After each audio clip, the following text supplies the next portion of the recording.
Tina McNair here, the relationship facilitator with Fresh Start Relationship Coaching, also known as FSR Coaching LLC. Thank you for joining us again today for another episode of Fresh Talk with Fresh Start.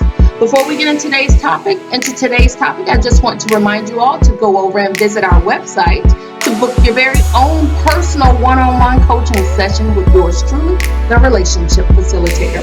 You can find us at www.fsrcoaching.com. Again, that's www.fsrcoaching.com.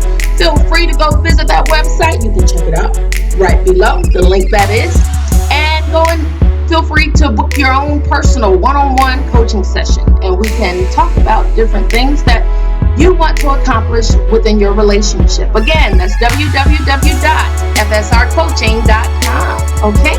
So let's jump straight into today's topic. Today's topic is home. Is your home a safe haven or a battlefield?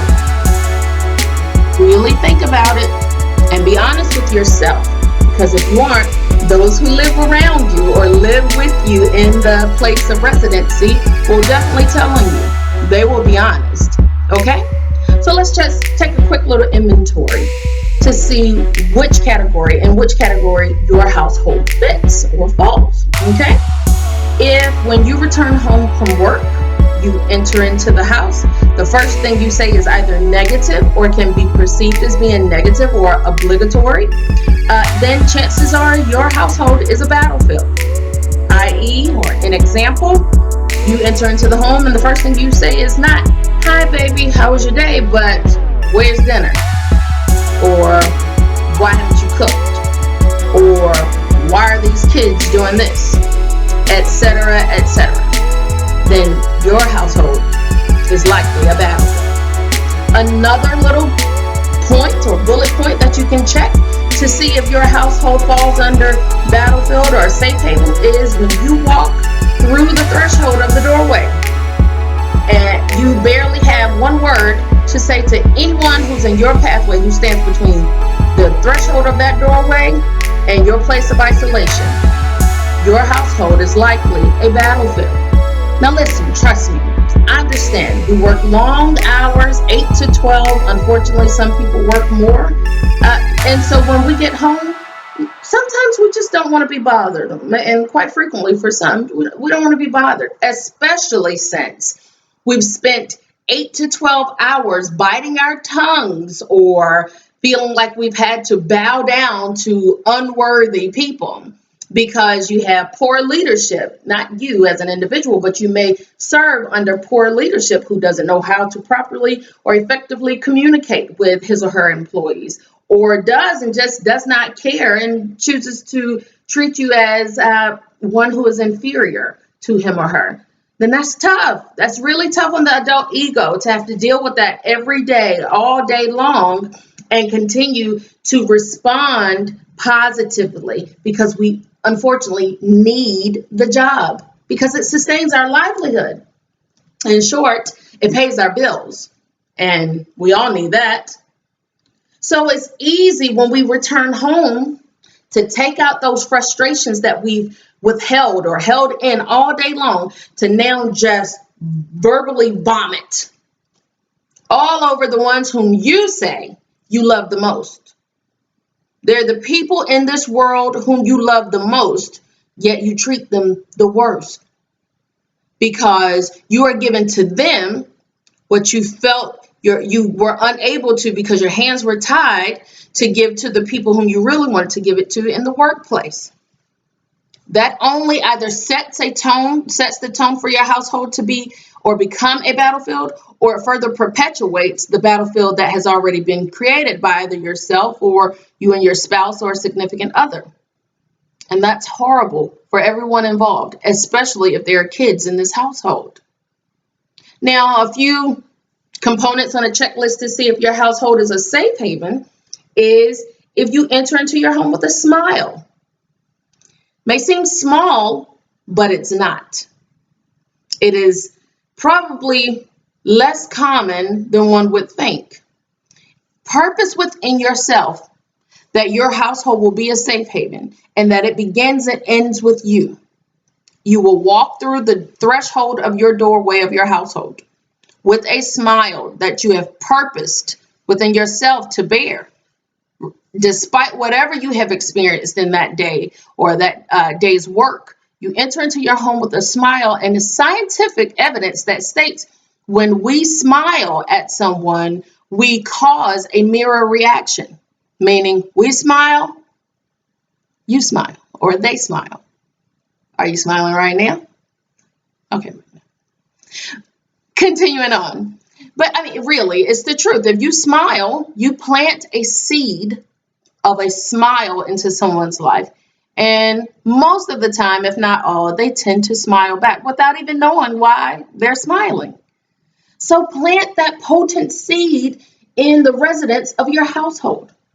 So if you enter your home that way, then your household is definitely a safe haven. If you enter your household and you ask your significant other, your spouse, or your children, is there any way that I could help you before separating yourself for a place of respite? Then what you do is you create an atmosphere of safety, security, sanctuary, aka a safe haven for yourself and all of the residents of your household. A second thing you could use as a self-check to determine as to whether your household is a safe haven or a battlefield is when you enter the home, if you verbally speak with that smile and put a term of endearment along with it. Hey, baby. Hi, sweetheart. Hey, baby girl. Hey, son. How's my phenomenal or best most favorite son doing, even if he's your only son? Everyone loves terms of endearment, especially if they're coming from people whom we hold near and dear to our hearts. So if you're using language like that on a regular basis, especially when you're returning home from a long, hard day's work, then chances are your household is more of a safe haven than a battlefield. Listen, I get it. Like I said, we all have pressures, we all have stressors and, different things that are weighing on us. We all have burdens. Everyone, even children, even though they oftentimes go overlooked or unacknowledged, everyone is dealing with different pressures every single day. But we all must take personal responsibility for the effectiveness or ineffectiveness of our communication and do better. So listen, if you know you've had a rough day at work and your significant other may not know that when you enter home, don't explode on him or her because they had the audacity to try to communicate with you or try to talk with you. Now, we want to say, ladies don't nag and men don't bark. Does that make sense? Ladies, unfortunately, I hate that terminology, nag, but it's a term that most people use or a lot of people use. So therefore, that's why I just used it, because it's not necessarily nagging just because we have something very important about which we need to speak. But timing is everything. So if your significant other returns home and he or she looks like they've had a tough day, then give a warm, sweet smile and then try to think of something nice you could say. Or just ask, how was your day? Sometimes just providing them that outlet to go ahead and get that stuff off of their chest will help them to calm down and become or position themselves in a more positive place. Does that make sense? So remember, timing is everything. Men, don't bark. If you're the one entering the home, don't come in barking. If you've been gone all day, the last thing you need to do is let the first thing be a bark when you enter into the household. If you don't want to be barked at, then don't bark too. Make sense? It's simple, guys.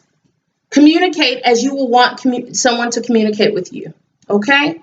Take a breath when you return home before exploding on someone. Just think about how you and your significant other or you and your spouse can make each other's lives easier and increase the quality of each other's lives. and you will most certainly always create a safe haven for your household and not a battlefield. Okay?